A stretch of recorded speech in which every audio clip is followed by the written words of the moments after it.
from the hip. 8-4. He has benefited from a few good rolls. But when he's been called upon to provide the shots, he's been equal to the task. The other worry for Marcus is he gets so much off it, and the headaches and the clouds and the problems are continuing to build for Marcus Chamat.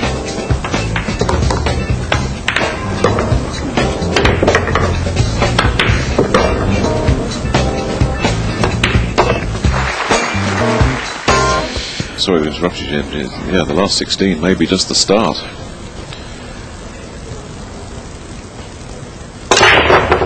Wing ball down again. Look at that cue ball, dead centre.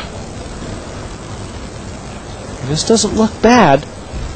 There's a chance here where he can get aggressive with this one. Look where he stopped the cue ball there, Jim. Oh yeah, that's textbook.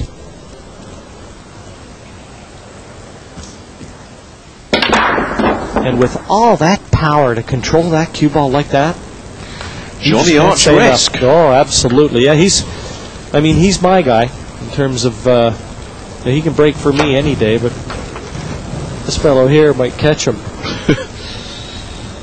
Well, the first shot looks the toughest.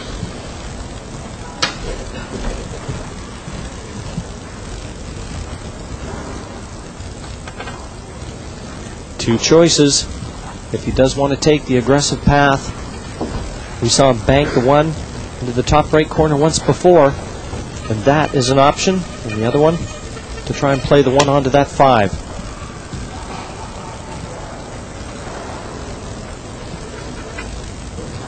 But 9-4, a lot easier to be aggressive here than if the score might have been 6-6, 7-6. Nerves would still be tingling a bit. But when you're flowing like this, you don't want to be turning off the flow. You want to keep it going, and that may have just ended the run. A lifeline for Marcus Chamat. One more look. Was starting to think that he was bulletproof. And one of the few good looks at the table that Marcus Chamat has had by virtue of that Wu miss. I think Marcus knows that he's got to pick himself up off the mat right now. Does the 4-9 cozied up there present a problem to Marcus, or is that 4 going to go? I think the 4 goes. I was watching Wu as he left the table, and he had a quick glance at that pink 4 ball. I've got a feeling that's wide open, Nick. Because that's Wu's only way back onto this table, in this rack, if there's a problem there. And Marcus looks to have enough angle on this one to get that cue ball back the other end of the table for the 2.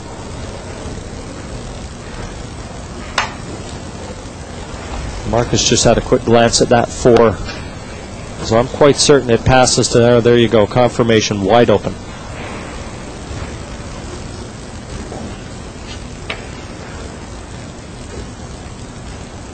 And one good positional effort here. And he doesn't want to hit this 4. That's what he's going to do. Oh, Marcus. That's an unforced error. And again, he's glaring into the crowd. I heard one clap there, but I mean, Marcus has to understand. Yeah, that's not crowd misbehavior. That was not something Marcus needs to concern himself with. That last shot was just so evidence of a guy that, for me, Jim, the confidence just isn't there.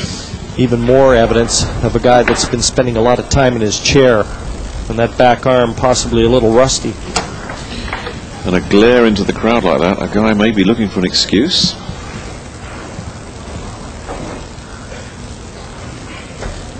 It would probably be the first time that Marcus has just not performed anywhere near the standards that he would have expected from himself.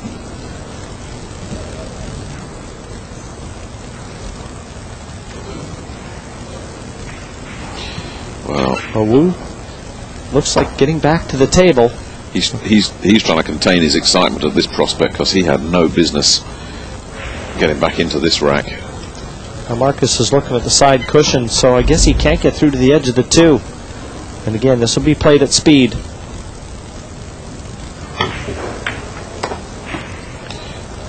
judged very nicely. It's as good as he could have done from there.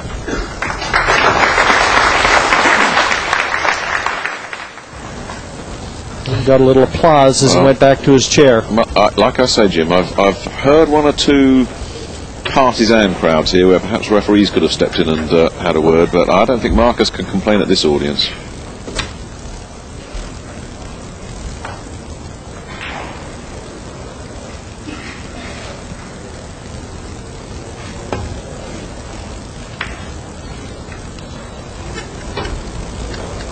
Good containing shot. Don't pose any problems as far as the escape goes, but it's what happens next, isn't it?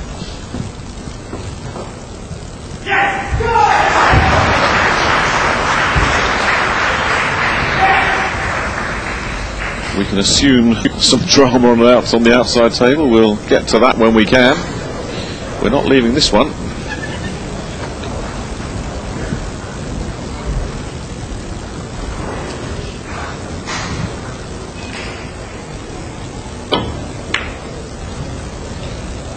Marcus stays safe. That's got to do some work, and I think maybe done enough. An anxious, give up the shot. A very anxious glance, Nick. I think he's got that 2, just covered enough by the 8. I think Wu can get through to it, but not enough to make it.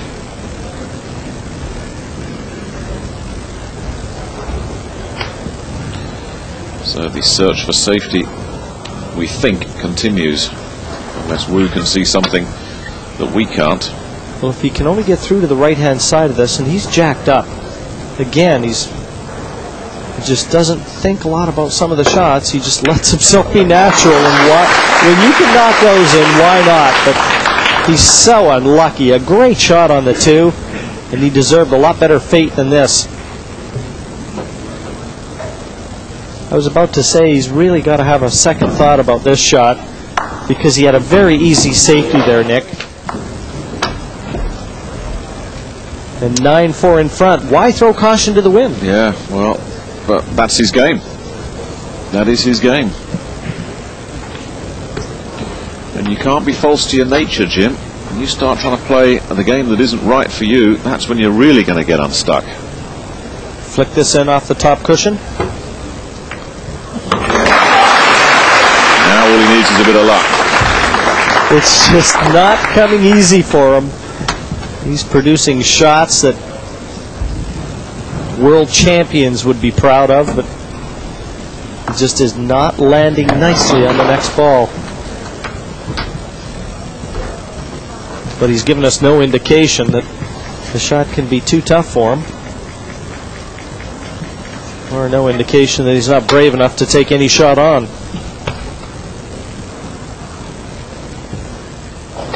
And in fairness, Nick, he's only one good shot right now from getting to the hill. And Marcus knows it.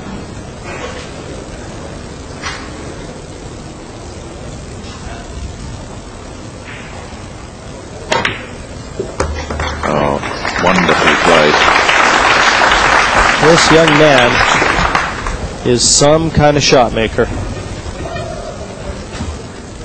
I don't think many players in the world could have gotten out from the position that welcomed him to the table with that 2 ball. Jim, I'm going to toot my own horn here, even though this one isn't actually over yet. I had him down as a winner in this one, which has been pretty rare for me these 6 days. That's a rare one, if indeed it comes off, but not like this. Not the way he's just found a second gear. The longer this match has gone on, he really has started to look good. Because those early racks, there were a lot of ups and downs, a couple of flukes, a couple of misses, a couple of errors of judgment, but then he found his game, and Marcus was never looking like he was in the match. Wu seized control of this just before the halfway point, grabbed it by the scruff of the neck this match, and has not let go. And has this shot to get himself on the hill.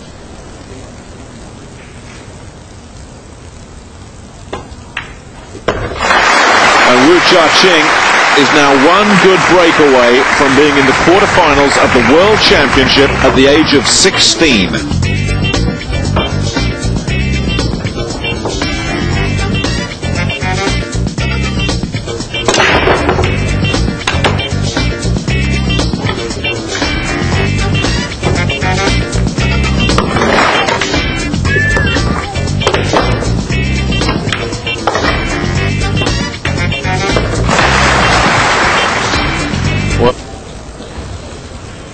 What do you do with $75,000 when you're 16 years old? Now, he'd love to find out. But first things first, can he reach the last 8? One big break, and he could be on his way. Down goes the wing ball. He's got the cue ball dead center. All he needs is the 1. It's there. This is a glorious opportunity right now for this young 16-year-old to book his passage through to the last 8 in the biggest event on the pool playing calendar. Can he hold his emotions in check long enough to slot these 7 colors away? Well, this is Marcus's last chance now. His only hope is that Wu is going to let this occasion get to him. He's going to see this table and think, this is it. Now he's just got to stay focused, stay within his game. Let's see if he speeds up as adrenaline kicks in, or whether he does keep his poise. He's not rushing here, is he? And there's no obstacles, Nick.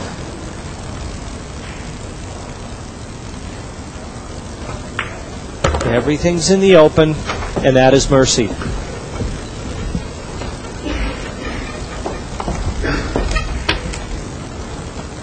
On the practice table, he could knock these in with one hand.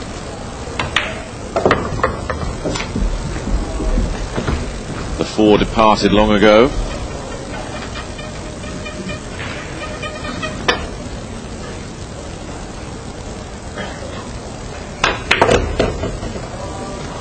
Marcus just shot a look skyward as if to say, well, it's been a good run. Yeah, he was a beaten semi-finalist in last year's event and had all the experience and the willpower to try and do better this year, and if not for a very game effort from Wu here, who's to say?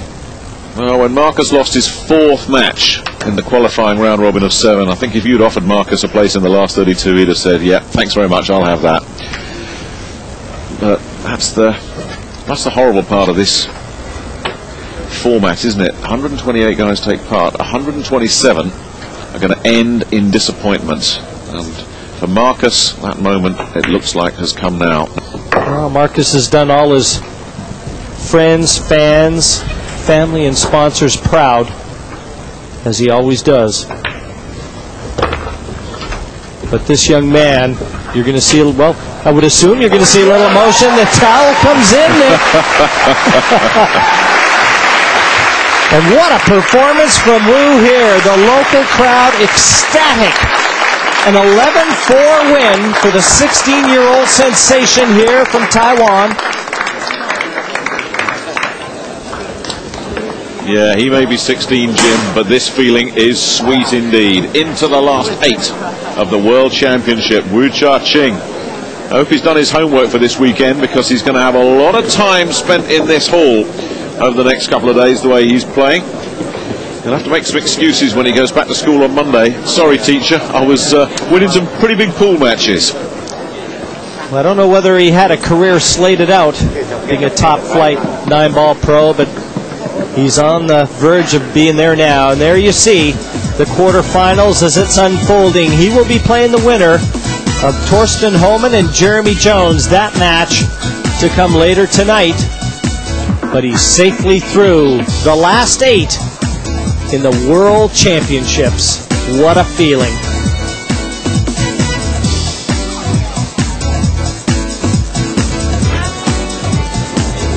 Yep, the by now mandatory autograph session. And these fans, they don't care when they get their autographs. They'll go up to a losing player and say, can I have your autograph? And so many good-natured pool players, even though they all hate to lose, they're still signing their autographs. But it's so much easier when you've been a winner. And Wu Jia-qing has been a big winner today. Right, let's go downstairs and join Alan. Thanks very much indeed, Nick, and thanks to Jim as well for commentary there. And I can tell you that is a very popular win, as you can see behind me. The players getting autographs from Wu, and his progress continues here in impressive style. Good atmosphere here on the 7th day of this World Championship.